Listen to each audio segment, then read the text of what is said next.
We've got Secret Superstar and Bajrangi Bhaijaan doing the same job right now in China as we speak.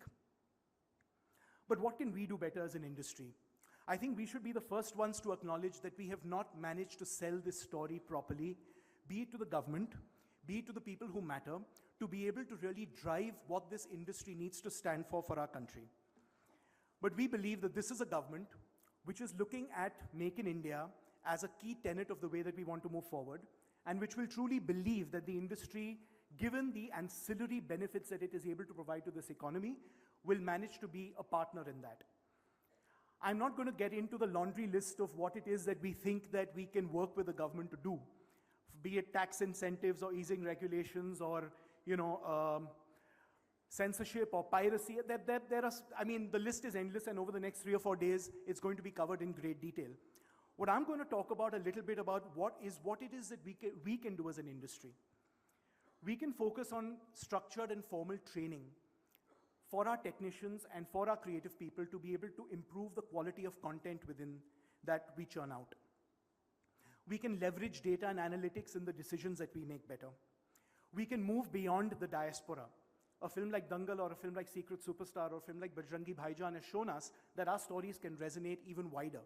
A film like Bahubali that actually Karan was involved in shows us that we haven't even crossed over within our own country. We talk about crossing over to the world, but Bahubali was the one truly unique Indian film that managed to cross over amongst the states within our country itself.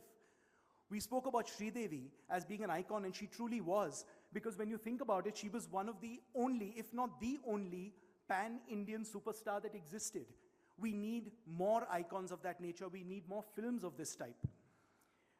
We need to maximize the platforms that we use within this industry to be able to put our content out there. We need to improve our windowing. We need to ensure that every platform is monetized to the best extent possible in order to be able to get that content viewed in the way that it should be. And we need to tell better stories. And on that note, I am going to tell you a short story. I promise I won't keep it very long, which might sound bizarre, but I promise you that it has a point. In 1995, in the Yellowstone Park in the US, they'd realized that wolves had actually not been in existence for around 70 years. And they introduced 14 wolves into the park, just to see what would happen and in order to be able to give the species a bit of an uptick.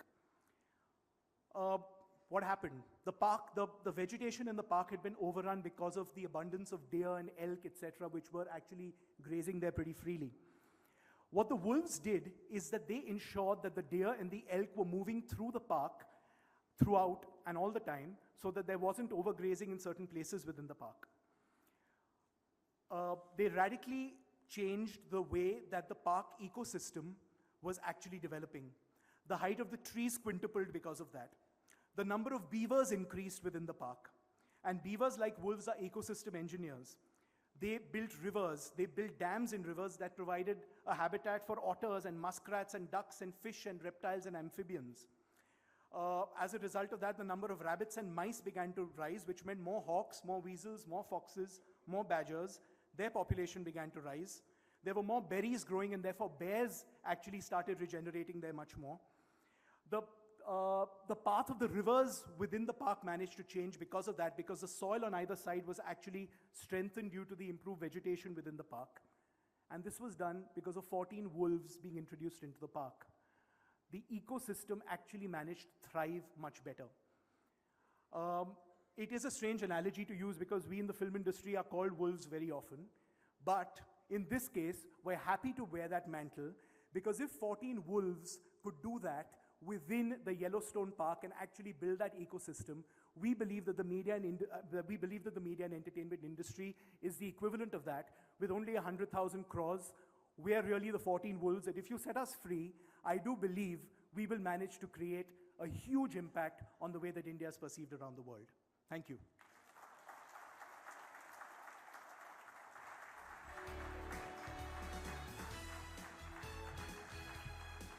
Thank you for highlighting a couple of facts and figures and sharing your perspective regarding the growth of this industry, and of course for that absolutely intriguing and thought-provoking story that you shared towards the end.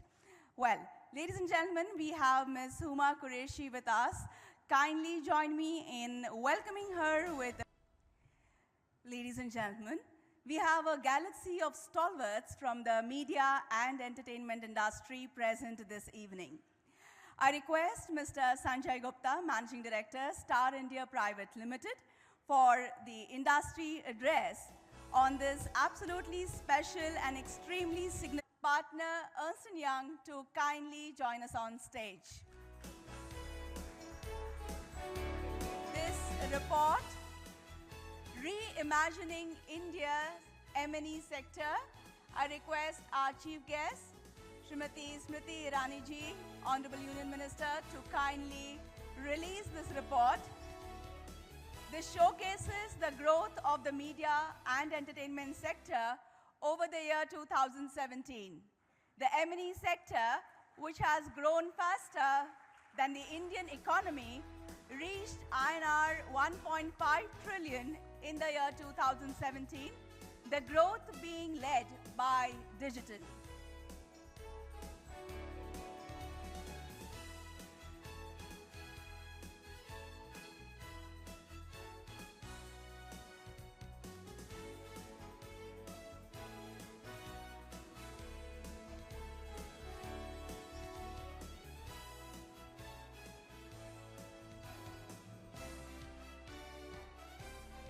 Thank you very much. And now, a question-answer segment by Mr. Karan Johar, Chief Mentor, FICCI Frames, with our chief guest, Srimati Smriti Irani, Honorable Union Minister, Ministry of Information and Broadcasting and Textiles. Over to you, sir.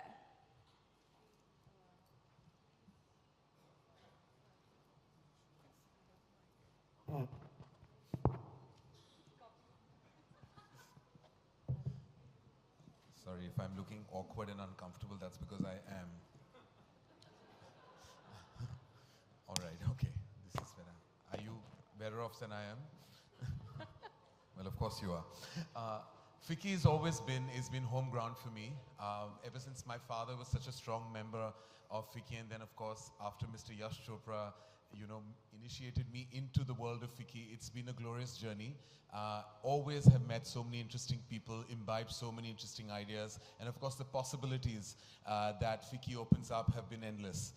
It's been a tremendous journey, and today seems even more special with the theme of FICCI being so relevant to do with the digital age that is going to storm in our lives and stay. And of course, we have such prolific members on our panel. And thank you, ma'am. Thank you. I have to graciously thank the Honorable Minister, Smriti Irani ji, for her prolific presence here. It really makes a big difference when we have someone at the center really deal with our woes. And someone who's been a part of our journey and our fraternity. It feels heartening. Let me open by saying it feels heartening to have someone at you at the center to really look at our causes and our woes. And I know we cry a lot about many things. No, I think you've just been very eloquently addressed by Sid as a pack of wolves. Yes. So, and I think only a filmmaker can do that. Well, I do believe that we have the qualities of a wolf, but you have to open us into the jungle of media and entertainment. Like Sid rightfully pointed out, that we will let the ecosystem of our fraternity thrive gloriously if you allow us to do so. Of course, Sid also projected a half-glass, half-empty phenomena about things that are and things that can be. I have to say that, ever since you've been at the fore of things, definitely we have tried to project the media and entertainment industry and put it on a global map. I think starting with what you did with IFFI in November was absolutely amazing. I think just being a forerunner as a film festival and being at the core of things and putting us on the global map in that respect was a tremendous success. And of course, are we looking for an encore in the 50th year in 2018? Absolutely. I think that today's core idea of deliberation is in itself an opportunity to look at where the pack of wolves can head. Okay. The fact that, yes, we are looking at firing up our ecosystem. Rashesh was telling me that can we look at a certain number of people that we employ every year because of the industry. The challenge I see is that definitions by various entities that look into the business of content making or film making, they vary from one firm to another.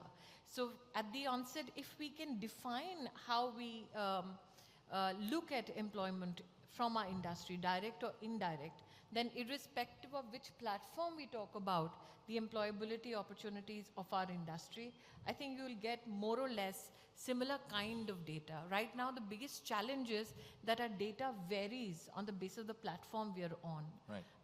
That is one of the biggest, I think, needs of the hour today for the industry, because even from banking perspective, what a banker also needs to understand in terms of valuation for an industry is numbers that can be fixed from a, I think, point of view of definitions which do not vary and conclusions which don't vary because of certain partnerships or certain collaborations or certain platforms. So one of the biggest needs today, even when we have conversations with international agencies about how they look at the Indian business model, they say that it just varies, depends on who you're talking to.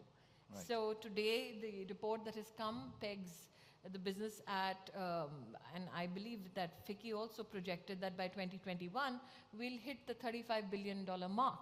But somebody else today said that, well, we've already hit the $33 billion mark in the year 2017. So once we come to a conclusion as to exactly what is the size of our industry, direct, indirect, what is the employment opportunity of an industry, I think that's where we can take it forward.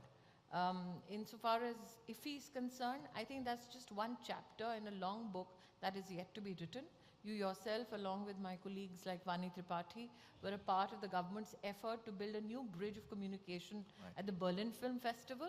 And interestingly, the report that I received from the Indian delegation that was led by you was that it was not only about stars from India going to an international film festival, it was also decisively the Indian producers sitting there and talking just business. And I think that's another part that we should never shy away from, because whenever our contingents go to such international platforms, somehow we only position the faces that lead our projects, and we shy away from very aggressively talking about our business opportunities. And that is another aspect for which I like to congratulate FICCI, that you have a separate content business discussion platform. And I think it augurs very well for the industry. My heartiest congratulations for that.